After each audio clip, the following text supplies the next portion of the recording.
Alright, hello everyone, welcome back to another episode of Mukluk Streams. I'm your charming, self-proclaimed, yet still humble host, Mukluk. We are jumping back into Enshrouded. Yesterday we got I don't know if it's the best glider in the game, but we got 2 massive glider upgrades, so we are a bit of a jet now whenever we get to use it. So getting around the game is now much faster than it was before. Let's see, we've already gotten the water from that. We've got a field of flax that has grown, should we need it. Let's repair at the table.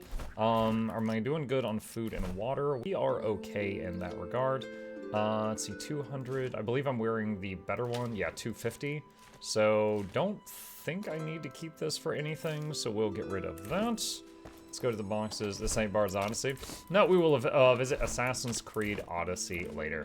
Can we get a tour of your Enshrouded skill picks? My skill picks. Speaking of my skill picks, I was featured in a gaming article today.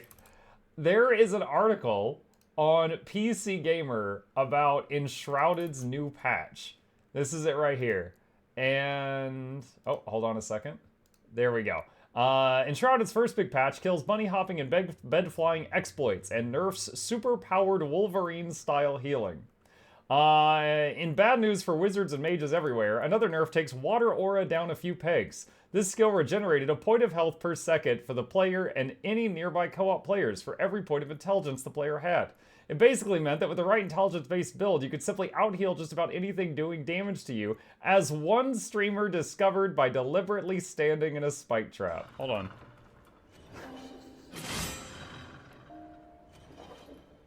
Oh my god, I can out-heal this. Bro, let me show you guys how overpowered my Enshrouded build is. They used this in an article. That's fantastic. So, by the time each spike popped, the damage from the last one had already been healed. Post-nerf, Water Aura is still a worthwhile skill, but it no longer gives you Wolverine level healing buff. Yeah, so that happened. Mug is big time. Yes! Mom, get the camera. Exactly. Okay, let's see that. We've got this now. Is this +4? Yeah, this is +4. Alright. Let's swap that with this. Okay. Anything else here? Fowler chest. Do I want that? I should save that, just in case. Just in case. I don't know if I'm going to want to go back. If I want to go backsies.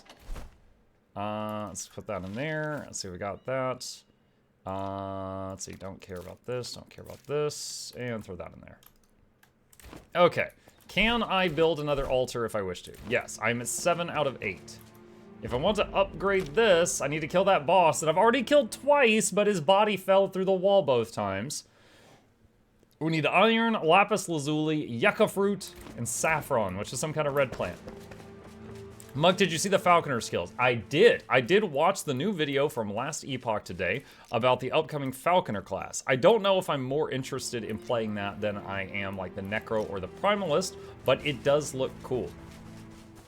Basically, the Falcon is an invulnerable minion, and you play kind of like a pet build, but the pet's invincible. So everything is still trying to kill you, but, you know, you can use that if you wish to.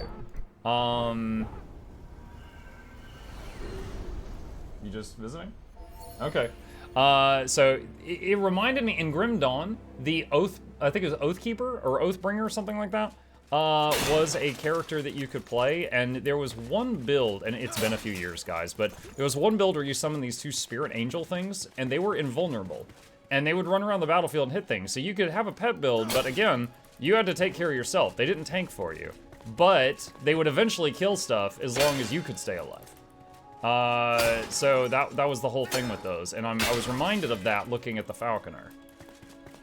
The Oathbreaker. I don't think it was Oathbreaker. I think it was like Oathkeeper or something. Like, I think it was exactly the opposite of someone who breaks oaths.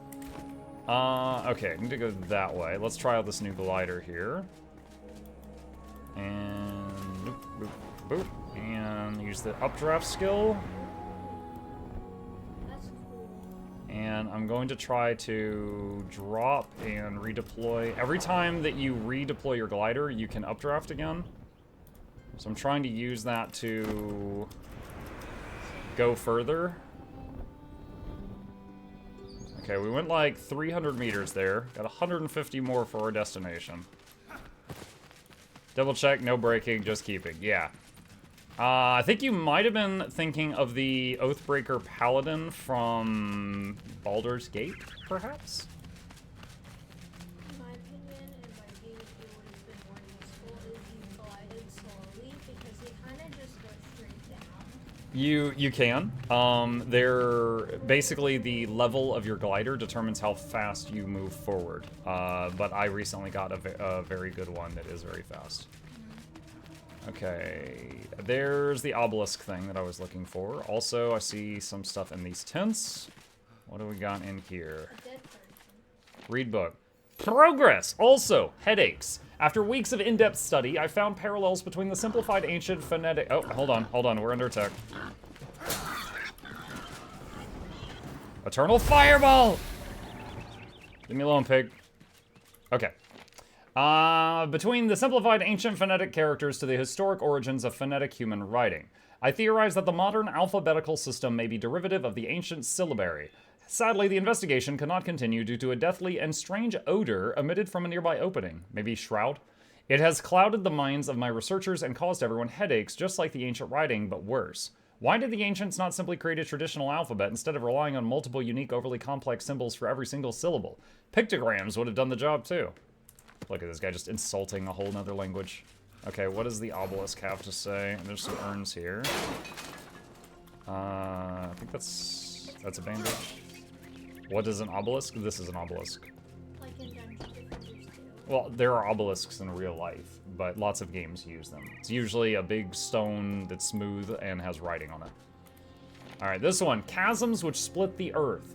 Nestled within the Starfall Kingdom, a chasm so deep its contents have eluded us for millennia.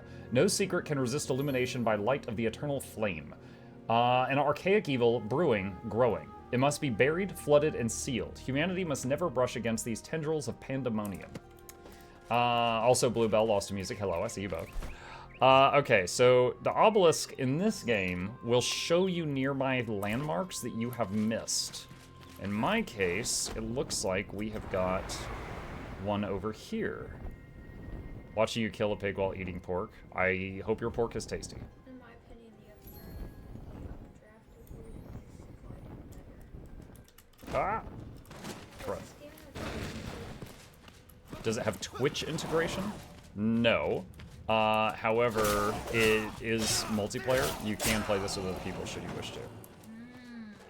So think of it like, you know, Valheim. You could just both go adventuring together, or you could have one person like building while someone else goes adventuring. You got lots of options. Like how many people can you have in a game? I'm not sure. Chats, do either of you... No one's asked me that before, even though I've done 2 sponsored streams for them. Do any of you know the max number of players you can have in a game in this? Because I actually don't know. Alright, so I got the flame. Took that. Lots of people saying 16, so that's probably the answer. What do you think, Chip? What does Chip think? Yeah. Okay. We went over here. This ended up being a really high-level area. Where's your house? Like, can you... It's down here. It's right there. In the newbie area? I guess you could say the newbie area. It's a lower level, that's for sure. Alright, let's see. Beehive smoke. Okay, so the beehive smoker was something the farmer asked us to get, and she said that we would get more recipes unlocked if we found that. So, going to try to find that. Obelisk is more about the shape, they don't all have writing. True, they frequently, in video games, have like runes or something on them, right? Like that's just a common thing, I think. Alright, so I need to go that way. Sadly, this save point, or fast travel point, is not high up in the air, so I can't just start gliding.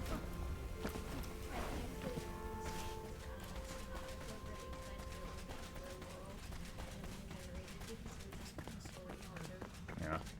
There was an article about Subnautica 2 today that said that it was going to be, Below Zero was Subnautica. Hold on, sorry, 3. The next Subnautica.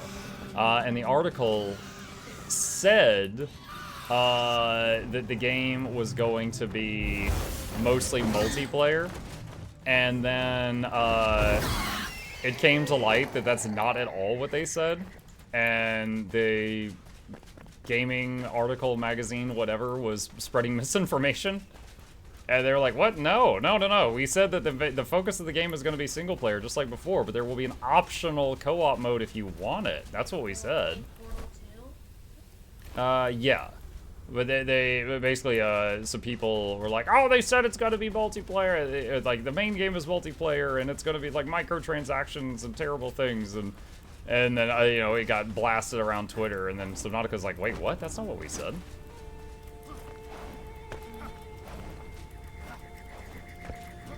Modders will get it done.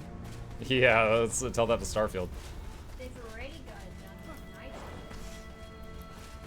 I don't understand that. Nitrox is Oh, okay. I'm guessing you saw that on one of the YouTubers you watch? no, I've known it for billions of years. You haven't been alive for billions of years. Oh my gosh! That was kind of scary, but it worked. Is this like a Seems to be, doesn't it?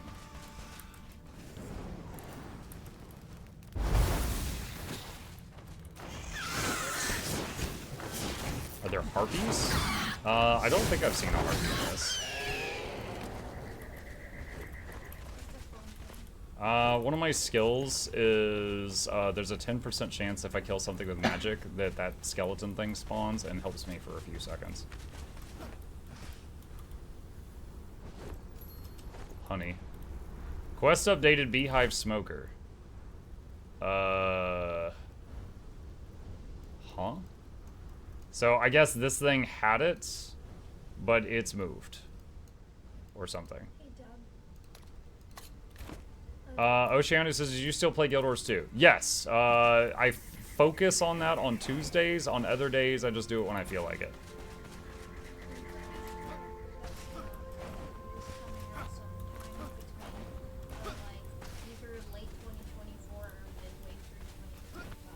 That matches what I heard too, yes.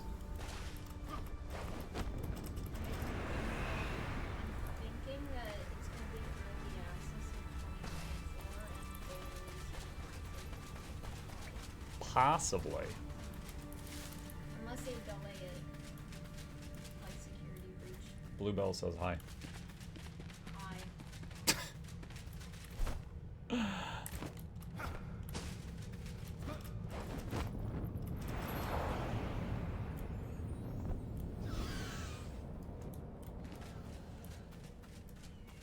There's like a nest up there.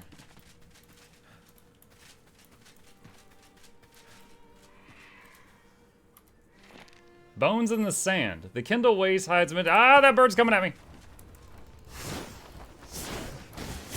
I mean, what would you say?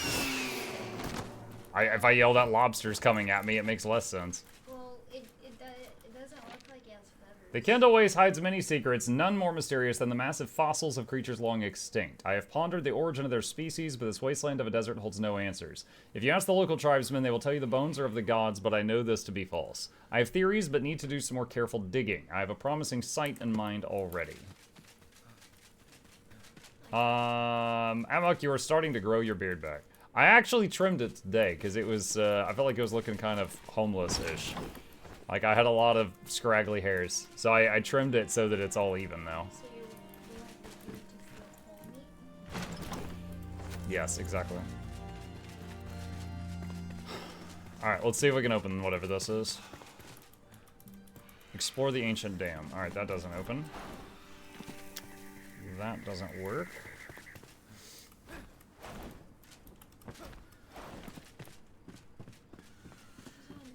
I hear another bird above me. You look somewhat better with a beard. Thank you, Oceano. Are you saying I was ugly before? No. Don't worry about it. Smashy says yes. Okay, banned.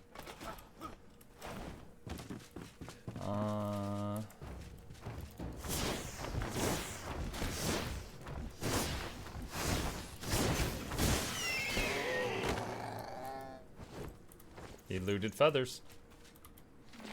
On the disappearance of water. Believe it or not, water used to be plentiful in the Kindle Waste. Yet when I asked some of the locals what befell these lands, I could not get a consistent answer from any of them. Everything from a mysterious sun god sucking the water into the heavens to the ground cracking open and the entire lake basin draining like a fishbowl. None of it made sense. The fact is, one day, Eldermere Dam stopped giving water, even when the spillways were completely opened. I've heard whispers from far corners of Embervale of a blight emerging from beneath the ground, a world killer. Could these two environmental calamities be related? Lore! Maybe it's like after. Oh, I just found scientific instruments. That was something the alchemist wanted. I was over here looking for the thing the farmer wanted, and I accidentally found this.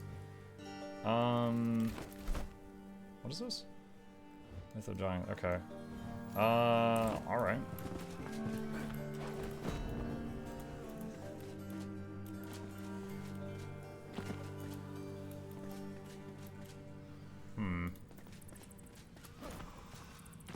I didn't realize I could fit through these windows. There's not much in here, though. Maybe those are just unused rooms. I'm not sure what's going on there. Okay. Let's go to this one.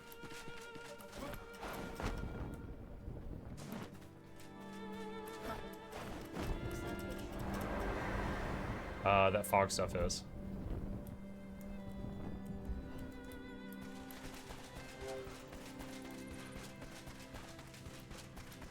Better way to put it is you look older with a beard.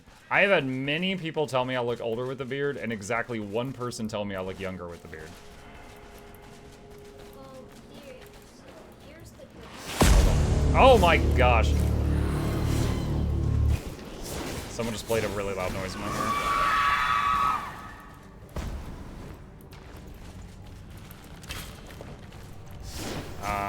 He's by a bomb. I don't want to walk over there. Hipster Gandalf? Yeah. So here's the dilemma. You say you're like 89 years old. If you fall asleep you would be like 102. Well, maybe I was 82, but I looked like I was 40, and now I look 82.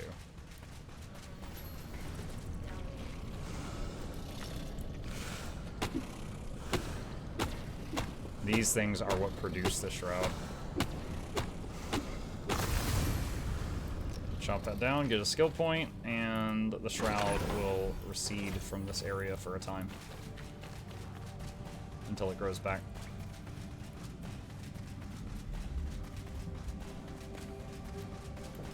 Okay, so that's done. Man, getting the fast glider, if I end up playing this game again after full release, definitely prioritizing gliders. They make it so much faster to just get around and do stuff. Buffs, right you are. Eat, drink. That's another thing similar to Valheim. The size of your hit point bar is dependent on the food that you eat, largely. So you definitely gotta keep an eye on that. No, don't. Let's see. Alright, let's swing down by home to empty our bags real quick, because we've knocked out a few objectives. Has he learned Summon Eagle? Well, oh, like Gandalf? No. No, I have not. Hat redeem. I know. I'm not doing it right now. Alright, Alchemist wants to talk. Scientific instruments. Perfect, my friend. You always rise to the task. If we manage to build a lab with the scientific instruments, then we can craft healing items beyond any imagination.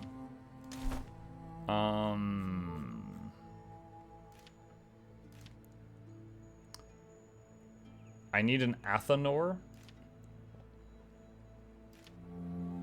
Okay, so this is just one. I have one of the scientific instruments. There's still more. Okay.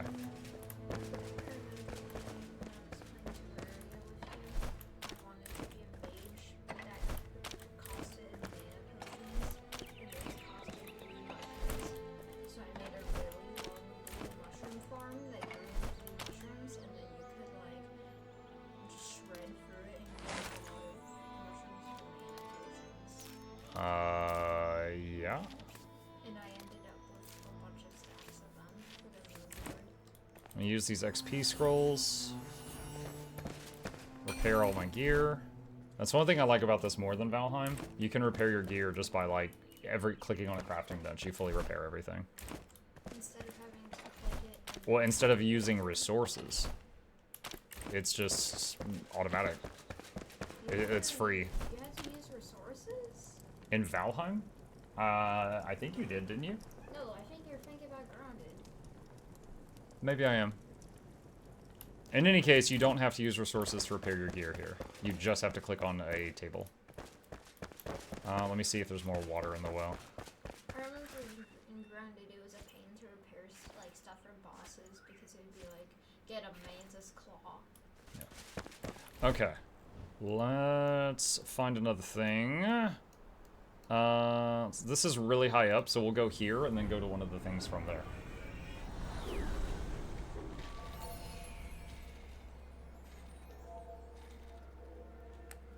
Hyperion said, will this game have public servers that random people can join like Rust Conan Exiles it does?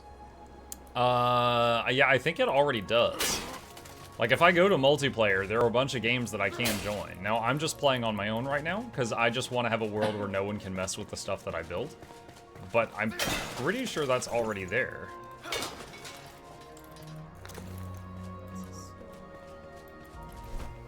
Of this game? I've kind of told it to you already.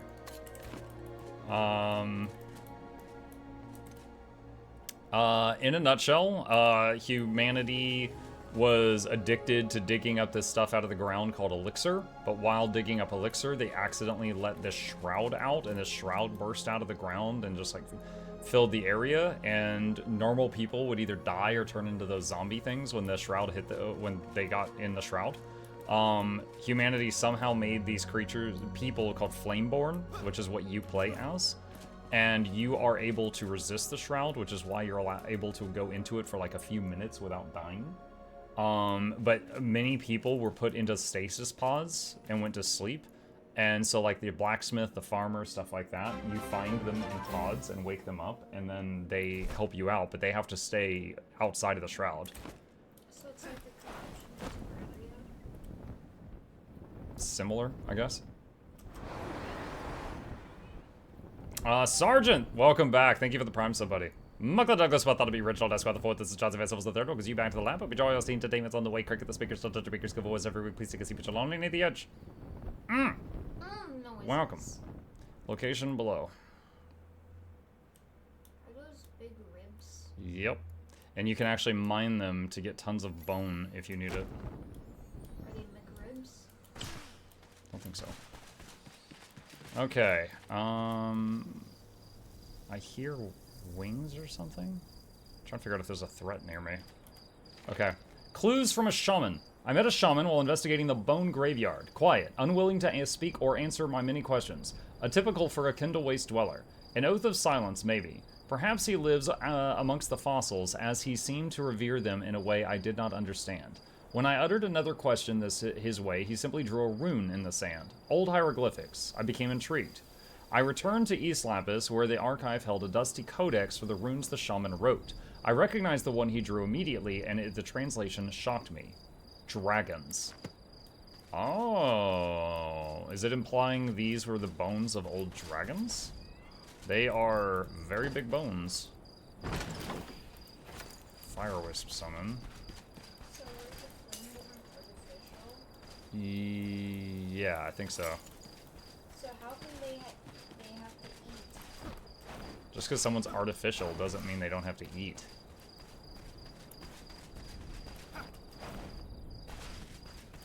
What I mean is, like, are they robots? No, not robots. They're still flesh and blood. Oh.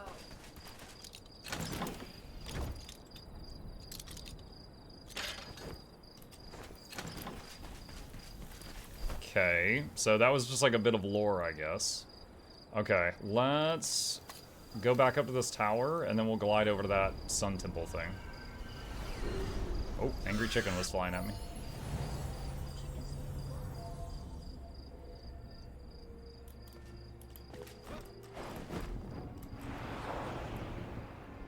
Just saw your short of Poppy's playtime. Is there a horror game you didn't suffer playing? Honestly, Poppy Playtime Chapter 1 had like one scare. But overall it was like really intriguing, which is why I was kind of like eager to play Chapter 3, but Chapter 3 was way more of a horror game. What about Soma? Soma was not so much a horror game, I don't think. It was dark, yeah. Soma was really cool though. Soma had me like redefining what I believe is right and wrong in my head. It makes you think. Crap. I need to... You distracted me and I missed where I needed to go. Whoa. Oh my gosh. That was scary. Okay. Part 3 did give us the awesome shorter today though. Yeah, true. Anyway, Choo Choo Charles wasn't scary. It was not. Here, let's try that again.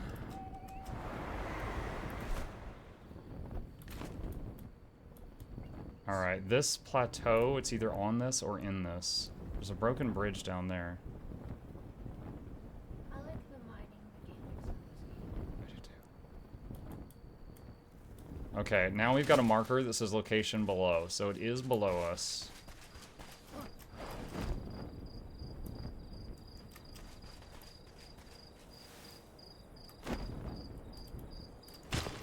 Ow. Well, fall damage, but I did find the thing I was looking for. Alright, so this is a respawn point, so if we die nearby, we'll pop back here.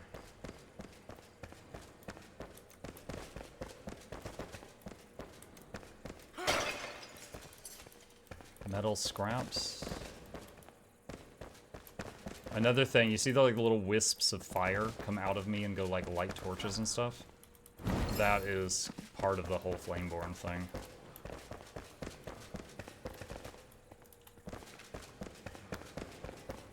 See? Like that. Is that also why you can make torches out of the air? You actually have to craft torches in this game, but you can repair them. So, like, if my torch, like, there's my torch right now is, like, almost half durability. If I go repair it in town, it'll go back to full.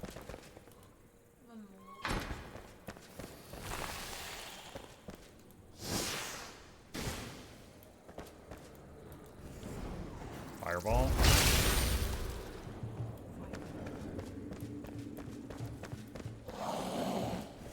Here's something right around the corner. Well, that hits something.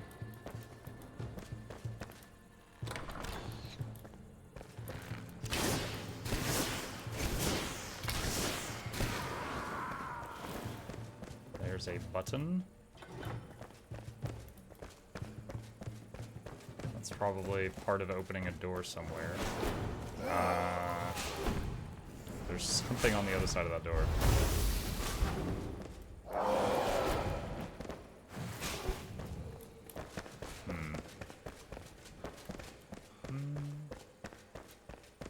Didn't know you have a YouTube channel, you should advertise that?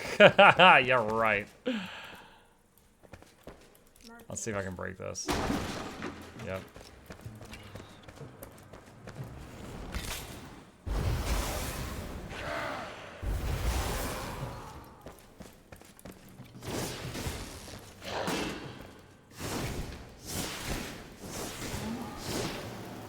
Okay, there's another button here.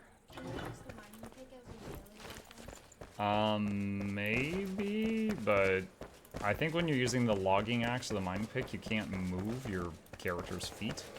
You're kind of like anchored in place. I'm actually surprised I still can't open that door. So it's not effective, like, you're kind of a sitting duck while using those. Okay, so this door has 2 lights, so there's 2 buttons opened this up.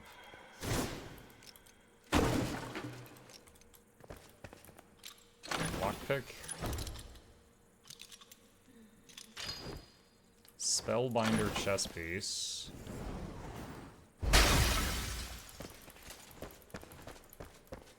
Let's see, is that better or worse than my current one?